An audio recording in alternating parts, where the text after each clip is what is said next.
I'm good. So I think we've covered a good amount of ground, but I did want to leave space for you to comment generally with a final kind of comment on the ways in which you think that Dr. Bird's scholarship and example communicate with contemporary constructions of masculinity in the American context. So how can you see black men and black boys in the contemporary setting incorporating Dr. Bird's example and scholarship into the ways in which they construct their masculine identity? I think Dr. Bird says it best in Traps. She says that black male agency speaks to the many possibilities of black men.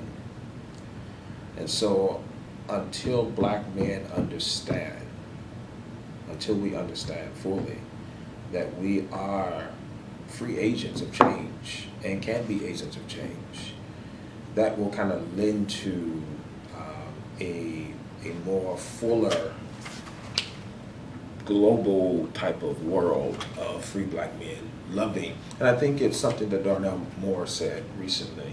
He says black people loving black people is the revolutionary act. And I think until we understand as black men and love ourselves and love each other, I think if we can do that, that will be a type of liberating aspect to a larger society.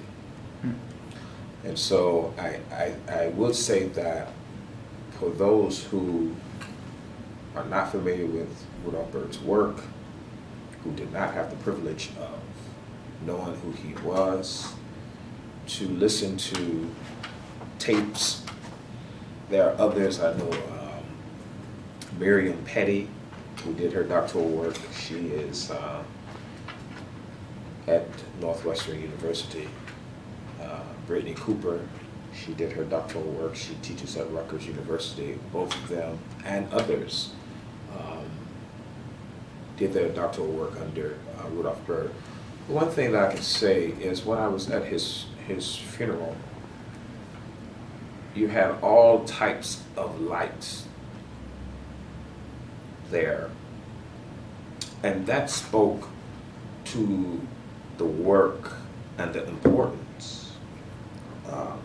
of Rudolph Bird and the work that he did. You had Beverly Guy Sheftall, you had Alice Walker, you had Henry Louis Gates Jr., you had Janetta Cole, you had Nathan McCall.